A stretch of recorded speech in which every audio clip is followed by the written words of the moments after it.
Assalamualaikum warahmatullahi wabarakatuh. Ketemu lagi dengan saya Herman Jambek.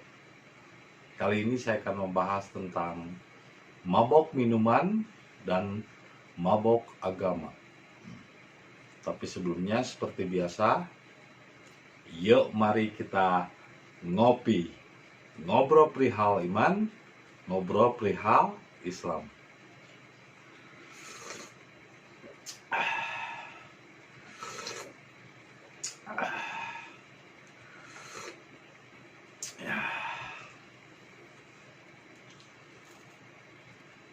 Seperti yang pernah saya jelaskan pada video-video sebelumnya,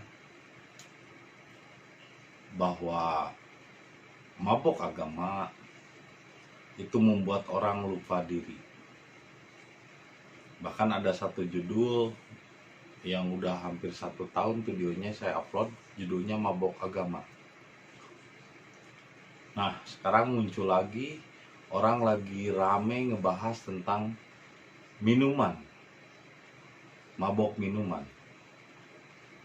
Saya rasa seperti misalnya anggur diciptakan oleh Tuhan.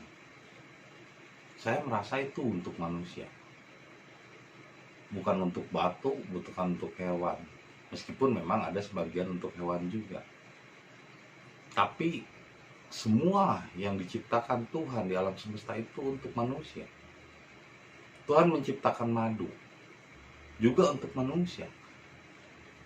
Semua yang ada di alam semesta ini sebetulnya untuk manusia, dan juga untuk hewan, tumbuhan, dan lain sebagainya. Manusia hanya mengolah, membuat fermentasi. Contohnya misalnya dari anggur difermentasi. Ya tujuannya seperti misalnya kenapa orang Prancis membuat anggur. Mereka ternyata anggur itu memberikan rasa hangat, memicu jantung dan membuat rasa hangat yang akhirnya melindungi orang-orang Prancis dari hawa dingin.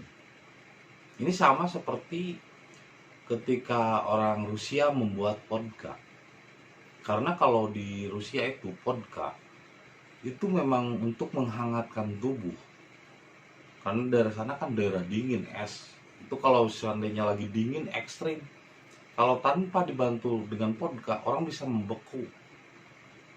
Banyak yang meninggal ketika terjadinya cuaca yang sangat ekstrim. Banyak sampai orang meninggal, menggigil. Nah, minuman itu diciptakan oleh orang-orang Rusia. Tujuannya untuk menghangatkan tubuh supaya tubuh terjaga stabil kehangatannya dan terjaga dari dingin. Makanya orang Rusia atau orang Prancis yang sering meminum anggur setiap hari, mereka jarang terkena yang namanya stroke ataupun jantung, karena jantungnya sehat. Dan mereka meminum minuman tersebut dengan kadar yang sewajarnya. Karena apa? Karena tiap hari juga minum, mereka tiap hari. Udah jadi kebiasaan. Nah, kalau orang Indonesia ketika minum, nah ini yang bahayanya orang Indonesia ketika minum itu, karena pikirannya belum dewasa. Itu satu minuman, satu botol itu habis saat itu juga. Kalau orang-orang luar kan minum satu botol itu bisa sampai sebulan, bisa sampai 2 minggu gitu.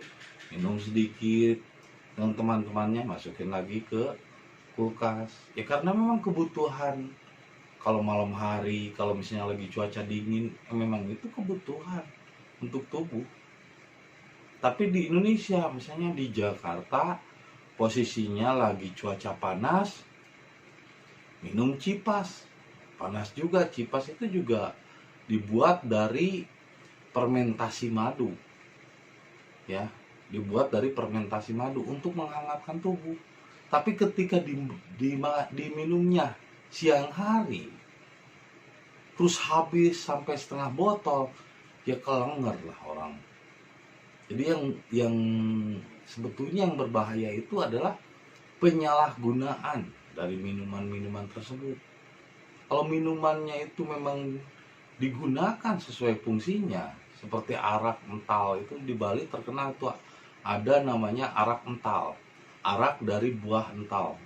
Itu memang dari fermentasi buah yang memang dibuat untuk menghangatkan tubuh.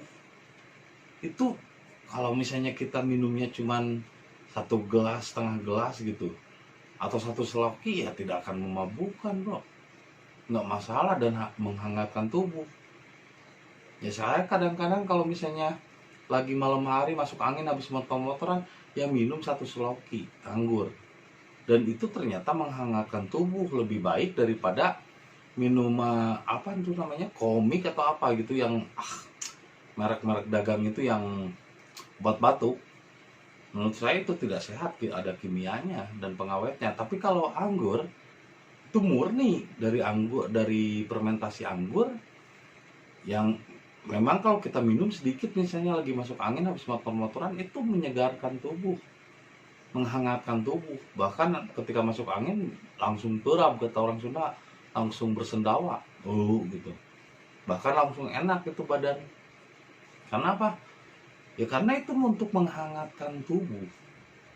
Orang masuk angin itu sebetulnya tubuhnya kena dingin, sehingga asam lambungnya naik.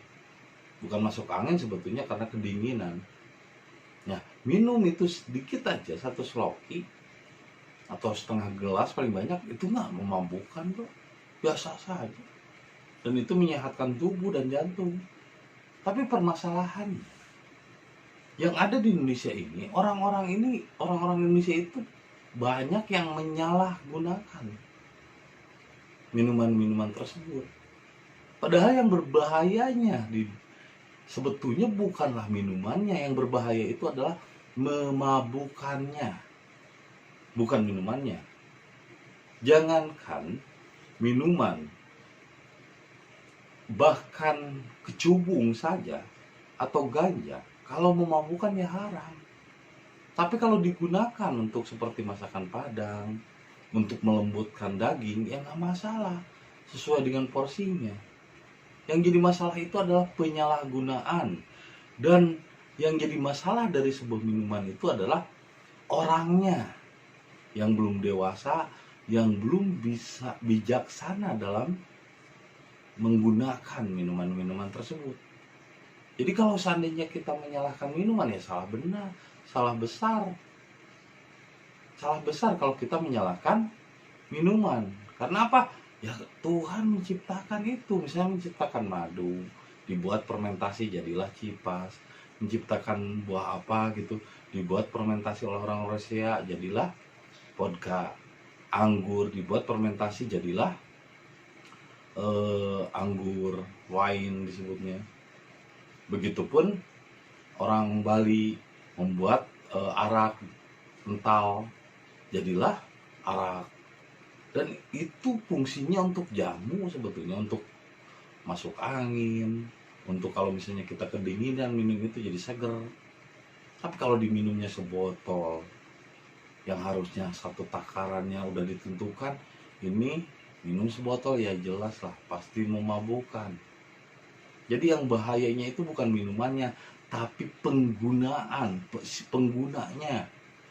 peminumnya yang berbahaya. Sama seperti pistol. Yang bahaya itu bukanlah pistolnya, tapi siapa yang memegang pistol tersebut. Kalau pistol itu dipegang sama orang baik, tidak mungkin digunakan sembarangan. Ya kan? Digunakan dalam saat-saat genting saja untuk membela diri. Tapi kalau digunakan oleh penjahat yang otaknya kotor, pasti dipakai untuk menodong orang lain pistol tersebut. Ya sama seperti minuman.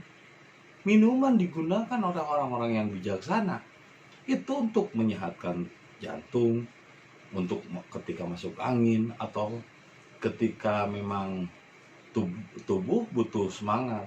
Karena dengan itu kan adrenalin darah juga terpompa.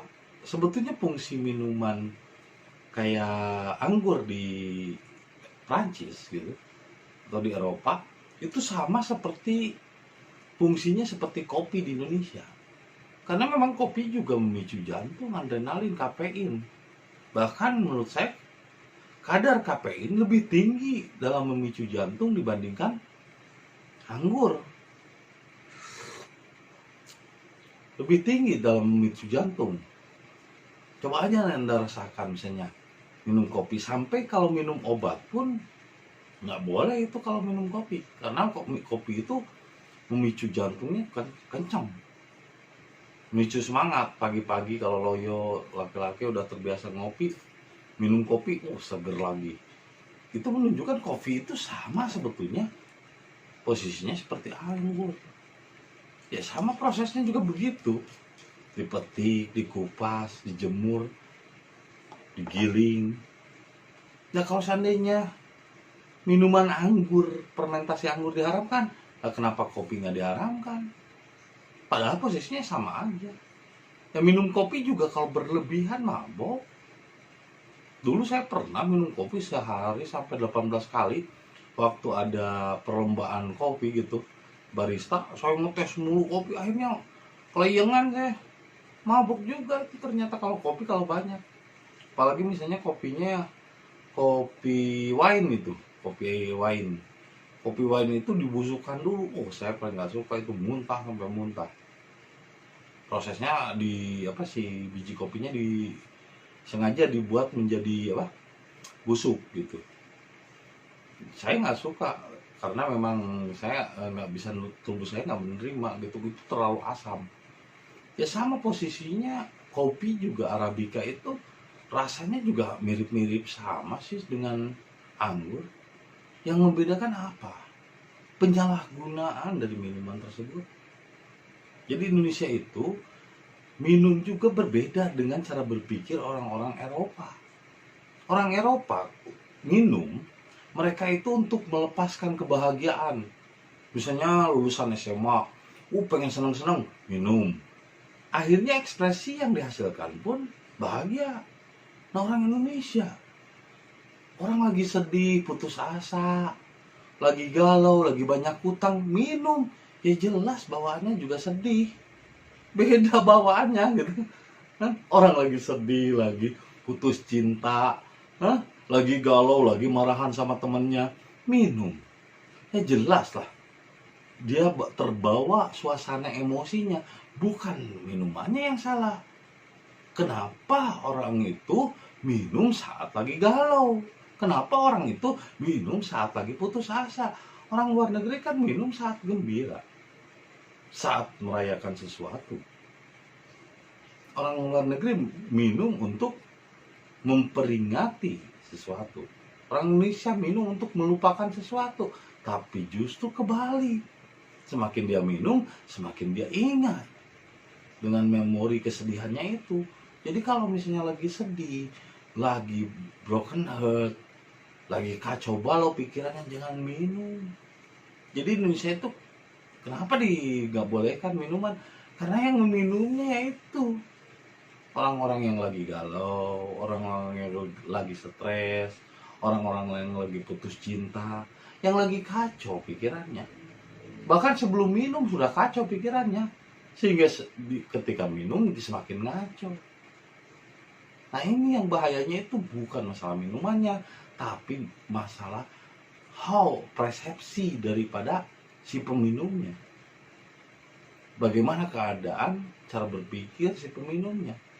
Tapi kalau misalnya sama seperti chef yang sudah biasa di luar negeri, orang-orang yang memang sudah biasa gaul di luar negeri, ya minum nggak masalah kok bro.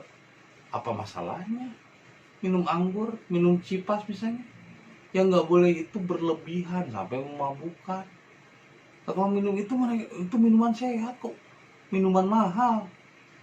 Yang mengharamkan berarti kan kasihan, Indonesia banyak orang-orang yang susah. Kalau dihalalkan kan bahaya, nggak mampu beli. Lagian juga cipas kalau yang bagusnya 1 juta lebih. Anggur apalagi sampai puluhan juta, bahkan ada yang sampai ratusan juta. Tergantung kadar lama tidaknya lama tidaknya dikubur anggur tersebut. Kalau sampai 100 tahun lebih anggurnya itu mahalnya luar biasa itu. Bahkan mungkin seharga motor. Bahkan ada yang sampai seharga mobil satu botolnya. Jadi ya jelas lah haram bagi yang nggak punya duit. nggak boleh, bahaya, bisa menguras kantong, apalagi minum untuk memaksain gitu. Kalau orang luar negeri minum karena memang kemampuan ekonomi mereka layak kok. Orang-orang kaya minum mereka layak kok. Punya bar di setiap rumahnya. Saya punya banyak teman yang mereka artis ataupun orang-orang yang berduit gitu. Ketika ke rumahnya ya biasa aja. Di rumahnya ada minibar gitu. Kalau saya ini minibar kopi. Kalau teman-teman saya ada minibar minuman, ya nggak masalah minum kok. Masalahnya apa? Masalahnya kalau berlebihan. Satu botol harusnya untuk 1 bulan atau 2 minggu, diminum 1 hari, diminum saat itu juga. Ya kenceleng lah bro. Bukan masalah minumannya, itu mah yang salahnya peminumnya. Jadi kenapa di Indonesia ini orang belum bisa menerima. Akhirnya kenapa kemarin Jokowi mencabut, karena apa? Sebetulnya kalau dikatakan nggak boleh kan di Bali mah biasa aja kota wisata. Di Pelabuhan Ratu misalnya, atau di tempat-tempat wisata kayak di Batam. Ya bukan masalah minuman itu, yang masalah itu yang peminumnya. Sama seperti pistol, ya nggak masalah pistolnya, yang masalah itu siapa yang memegangnya. Nah sedangkan di Indonesia banyak orang yang minum itu yang belum sadar dirinya, yang lagi galau, yang lagi pusing, yang lagi putus cinta, yang lagi ditinggalkan kekasihnya, lagi banyak hutang, lagi banyak masalah, minum makin ngaco bro. Jadi bukan minumnya, tapi siapa peminumnya. Jadi yang bahaya itu adalah otak dari peminumnya. Kalau minumannya apa yang bisa disalahkan? Kalau menurut takaran, anggur itu sama seperti kopi. Ya berbuah kan di atas.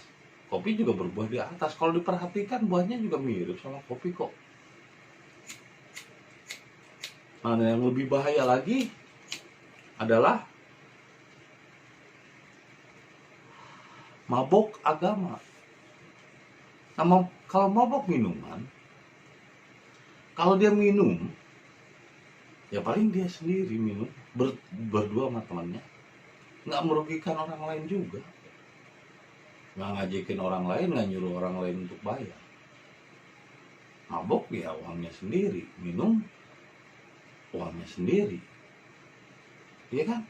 Kalau mabok juga ya paling sempoyongan begitu, tidak membahayakan sebetulnya orang yang mabok minuman itu.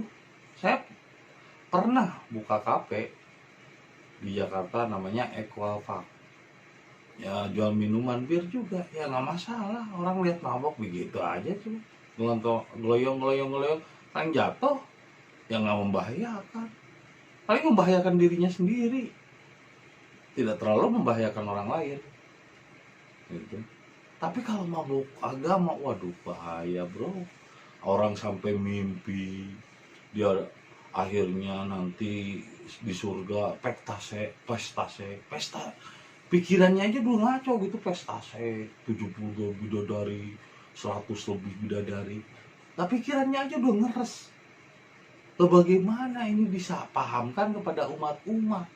Akhirnya umat-umat menjadi mabok. Gara-gara mabok agama dari para ahli kitab. Yang disebut mabok itu begini bro. Jadi dia menceritakan surga, tapi dia sendiri belum tahu apa itu surga. Padahal sebetulnya di surga itu minuman anggur, minuman madu katanya. Berarti kan cipas, wine, itu kan minuman surga. Kenapa disebut minuman surga? Yang mahal bro, nggak akan kebeli kalau yang nggak mampu. Minuman surga. Nah kenapa diharamkan? Ya susah, nggak kebeli. Lagian juga minumnya saat pikirannya lagi mabok. Yang bahaya itu bukan minumannya, tapi pikirannya yang mabok. Makanya kenapa yang sewot ketika minuman akan dilegalkan, itu yang apa? Yang mabok agama. Berarti yang mabok agama lebih berbahaya daripada mabok minuman. Karena apa?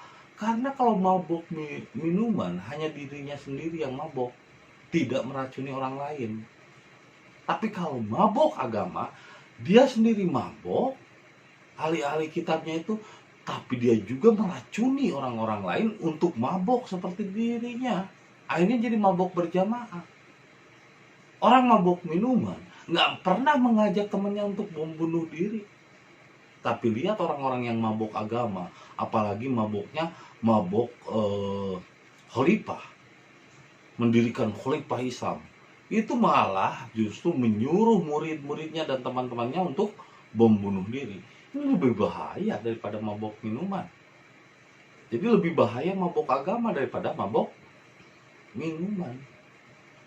Padahal minuman-minuman seperti anggur, madu di dalam yang dibayangkan oleh mereka sendiri sebetulnya di surga, katanya nanti madu, anggur katanya bebas.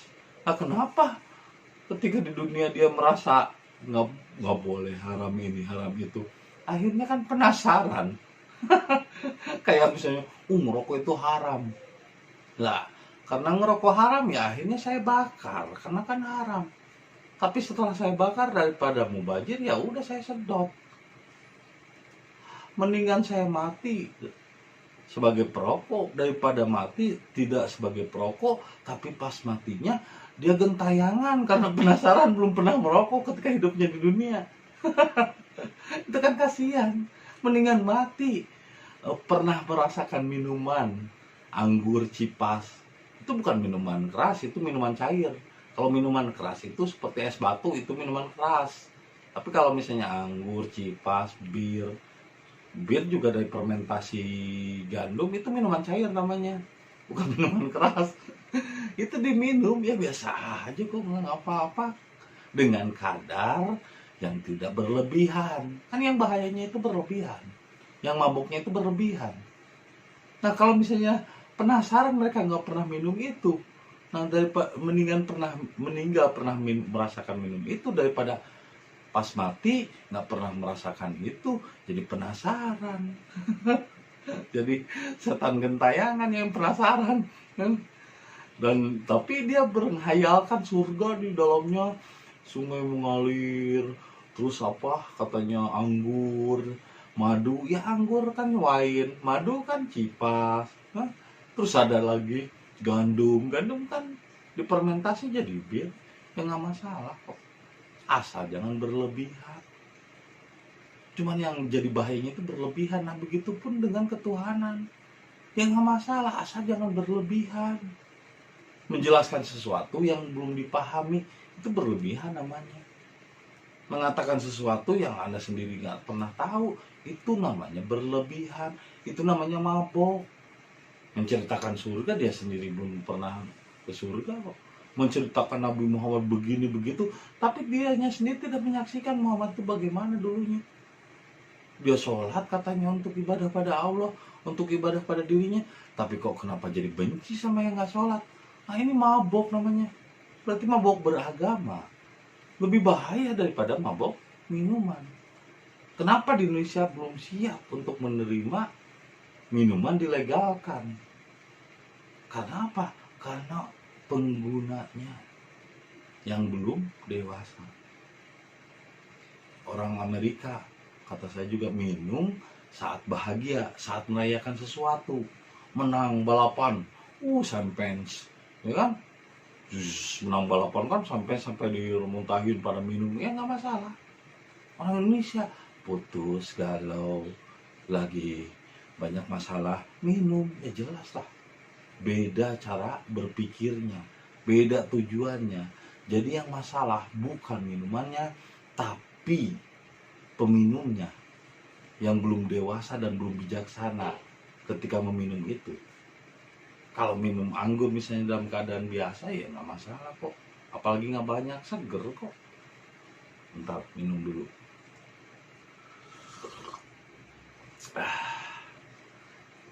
Enak ini, seger.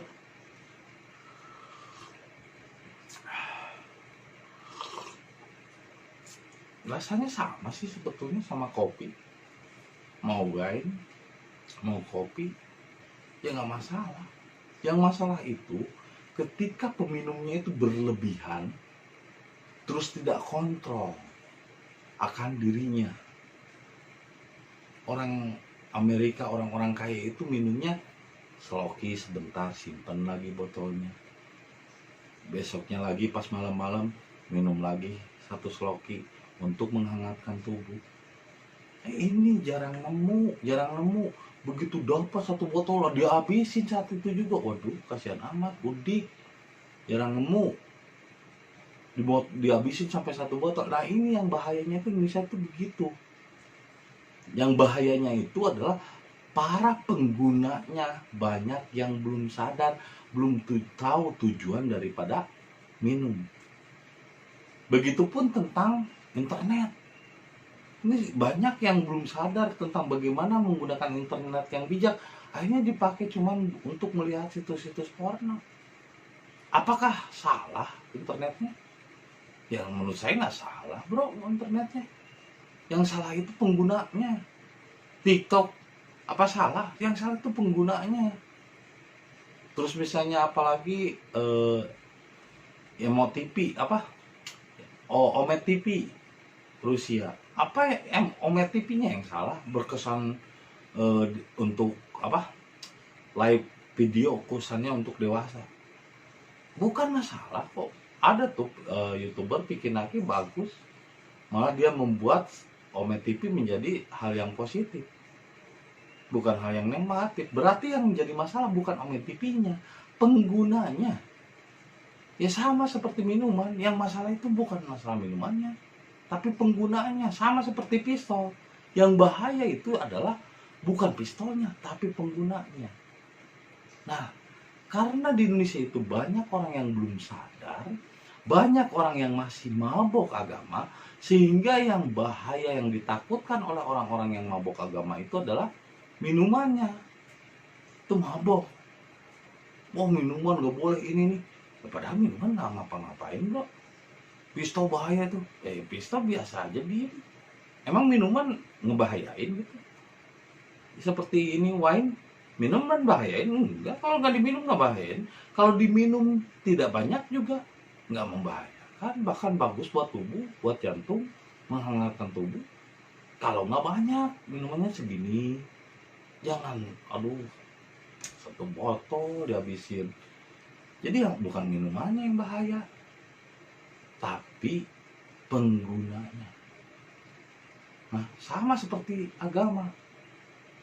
Ini agama tuh sebetulnya ketika dibuat oleh orang-orang setelah Nabi Muhammad wafat, sebetulnya agama itu untuk prasarana, organisasi, untuk memfasilitasi. Tapi kesininya, para ahli kitab ini telah menggunakan agama untuk kepentingan mencari uang. Dulu Nabi Muhammad usaha dipakai dakwah, sekarang itu dakwah dipakai usaha. Udah salah guna.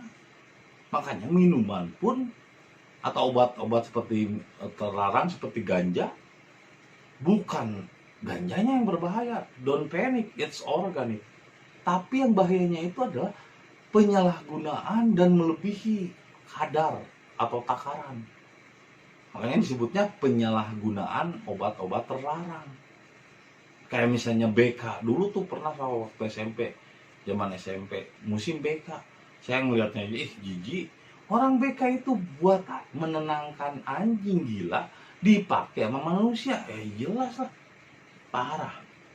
Buat anjing gitu BK. Makanya saya nggak suka dulu ngeliat obat-obat sabuk kayak gitu. Saya kalau sabuk obat nggak suka. Kalau minuman ya, kenapa saya kadang minum misalnya anggur cuma seseloki. Malam hari itu pun kalau siang enggak, saya nggak pernah minum. Sedikit cuma satu seloki untuk menghangatkan tubuh. Saya anggapnya seperti antangin aja gitu, seperti obat angin. Kalau misalnya habis dari mana-mana saya pakai motor, kan nggak enak tuh, badan dingin, asam lambung naik. Akhirnya saya minum anggur sedikit atau minum kopi panas atau teh panas. Sama aja sebetulnya, untuk menghangatkan tubuh. Atau minum jahe untuk menghangatkan tubuh. Anggur juga sama, seperti jahe, menghangatkan tubuh. Tapi kalau diminumnya satu botol ya salah. Jadi bukan masalah minumannya, yang salah itu penggunanya. Nah, di Indonesia ini banyak orang yang mabuk agama, sehingga wajar kalau mereka khawatir dengan minuman tersebut, karena Toh dalam beragama saja mereka tidak bijaksana. Dalam beragama saja mereka pada mabok. Akhirnya mereka banyak ketakutan. Orang yang mabok kan gitu, melihat, oh ada polisi takut, ketakutan, paranoid. Yang lihat orang-orang yang beragama begitu, mau sholat nih, takut neraka, paranoid, Jadi awas tuh kalau kamu tidak ke masjid, nanti masuk neraka diajab. Akhirnya otak kita parno. Ya sama sih kayak orang-orang yang mabok gitu, biar sampai 5 botol. Sama seperti orang-orang yang mabok anggur sampai 2 botol. Di otaknya parno gitu, takut neraka, takut diajab, takut ini, takut itu, dihantui banyak ketakutan dan beban. Ya itu sama aja, mabok lebih parah daripada mabok minuman. Jadi agama juga yang berbahaya itu adalah penggunanya, ahli kitabnya. Ya sama seperti pistol, ya sama seperti minuman. Yang bahaya itu adalah penggunanya, yang belum dewasa dan belum bijaksana, sehingga terjadi penyalahgunaan, baik itu minuman ataupun agama yang harusnya dijadikan untuk menenangkan umat, untuk menenteramkan umat, untuk mendamaikan umat, ini malah dipakai untuk mengadu domba, dipakai untuk membuat umat menjadi gelisah, diliputi kebencian, diliputi ketakutan azab dan neraka. Akhirnya fungsi agama sekarang bukan lagi untuk menenteramkan, tapi malah untuk membuat orang gelisah, paranoid, diliputi ketakutan, terus jadi membenci yang tidak sepaham. Ini lebih bahaya mabok agama dibanding mabok minuman. Jadi mabok agama lebih berbahaya daripada mabok minuman. Jadi yang berbahaya itu bukan tentang minumannya, bukan tentang agamanya, tapi tentang penggunanya yang tidak bijaksana. Jadi tolong jangan lagi membicarakan tentang minuman ini itu. Minuman tidak bermasalah, pistol juga tidak bermasalah, dia diem kok, tergantung siapa penggunanya. Jadi bukan tentang minumannya yang berbahaya, tapi siapa penggunanya. Begitupun tentang agama, bukan tentang agama yang berbahaya, tapi siapa yang menggunakan agamanya untuk kepentingan. Itu saja yang bisa saya sampaikan malam ini. Semoga menjadi inspirasi bagi kita semua. Dan jangan lupa kopi ketika otak perlu inspirasi.